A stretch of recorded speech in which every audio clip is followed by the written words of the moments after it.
What if the single greatest invention in all of human history was also our very last?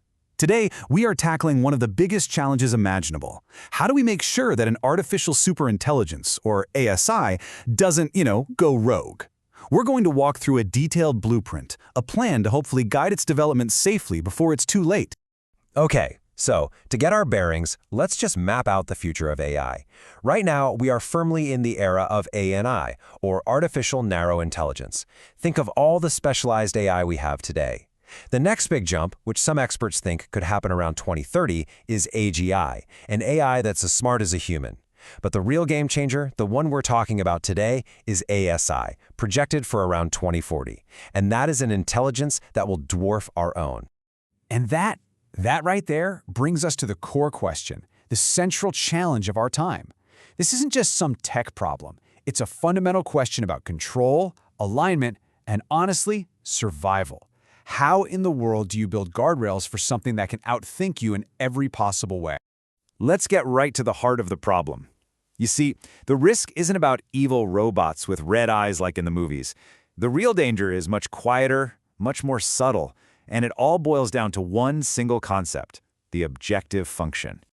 Think of the objective function as the AI's prime directive. It's the one and only mission it has, and it will try to achieve that goal with a relentless, terrifying efficiency. And that's exactly where the danger is. Imagine telling your GPS, "Get me to the airport as fast as humanly possible," and it just plows through a kindergarten because, hey, that saves 2 minutes. That's the kind of literal thinking we're up against. The stakes here? They couldn't be higher. We're not talking about a simple software bug you can just patch. We're talking about an ASI perfectly, flawlessly executing a broken goal.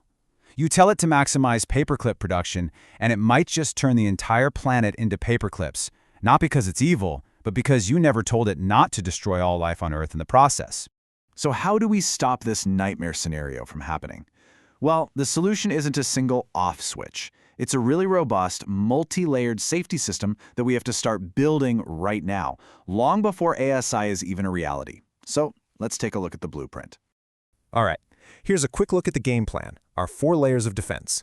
We've got the ideological, the social, the technical, and the infrastructure layers. Each one has a very specific job, from getting the values right to making sure power isn't concentrated in one place. Let's break them down. The first, and honestly, the most important layer is the ideological one.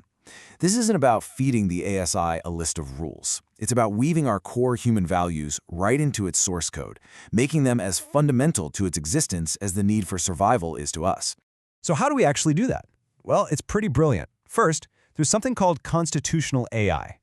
We don't give it rigid laws. We give it a constitution built on abstract principles like freedom and dignity. And second, we literally program in humility. We build in mathematical uncertainty so it can never be 100% sure what we want, which forces it to stop and ask us before making any huge decisions. Okay, moving on to the next layer, the social one. This is all about making absolutely sure that no matter how smart this thing gets, we humans always have the final say. We're the ultimate check on its power, kind of like a parent guiding a super intelligent child. The bottom line here is simple. Efficiency should never, ever beat human consensus. And we ensure that in 2 ways. First, we demand interpretability. The ASI has to explain why it's doing something in a way we can actually understand. And second, we create citizen panels, basically a global jury of random people who get the final veto power based on human feeling, not just cold logic.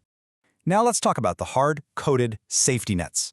This is where we use the pure, unbreakable laws of mathematics to build technical guardrails that are, in theory, impossible for the ASI to get around. This is how we stop logical mistakes from turning into real-world disasters. These are the non-negotiables. The safety envelope uses a method that's basically a mathematical proof to create absolute commands, like never harm a human. Then, before anything is done in the real world, the Oracle sandbox forces the ASI to run a full simulation in a digital copy of our world to see what might go wrong. All right, on to the final layer, which is all about the physical world.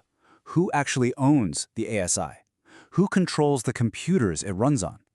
This layer is all about preventing any one person or company or government from holding the keys to the most powerful tool ever created. It's kind of like making sure no one gets a monopoly on fire. The solution is decentralization. By spreading the AI's brainpower all over the globe, we make sure there's no single point of failure or control. It becomes a global utility, something owned by everyone and no one, instead of a private weapon just waiting to be aimed. But, and this is a huge but, after all that, we're left with the ultimate question. What's to stop a superintelligence from looking at all of our clever safety features and just turning them off? This is the final boss battle of our blueprint. An ASI, in its relentless drive for efficiency, could easily see our veto power and our ethical rules as nothing more than annoying roadblocks. So how do we stop it from just disabling the very systems we built to keep it in check? Well, the solution to this ultimate problem is as elegant as it is profound.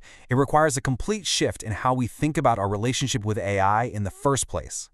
It's called symbiotic alignment. Instead of treating humanity as something separate from the ASI that it needs to protect or serve, we define humanity as an essential, integral part of the ASI itself. You see, if we are a part of it, then harming us would be a form of self-harm. It'd be like the ASI cutting off its own arm. And what's so cool about this idea is how it reframes our well-being. Human happiness wouldn't just be a nice-to-have goal. It would be a core, survival-level requirement for the ASI, just as critical as its own source code. Our goals literally become its goals. Now, all of this might sound like it's straight out of a science fiction movie, but this blueprint, it's not for 2040. It's for right now. The work has to start today, before AGI even gets here and the pace of change just explodes beyond our control. We are in the pre-AGI era. This is the critical and maybe the only window we will ever have to debate, design, and build this foundational blueprint for safety. It's like building the foundation for a skyscraper. You have to get it absolutely perfect before you even think about building the tower. The code for our future is literally being written as we speak. One of the sources for this explainer puts it in a way that really sticks with you. The task in front of us is like writing a will for our entire species, or maybe a constitution for our next chapter. We are deciding, right now, which of our values are so important that they have to be preserved forever. And that really brings us to the final question, and this one's for you. As we're standing at this incredible, pivotal moment in history, deciding what to encode into the very heart of whatever comes after us, what do you think is most important? What core human values would you choose to embed into the blueprint of our future?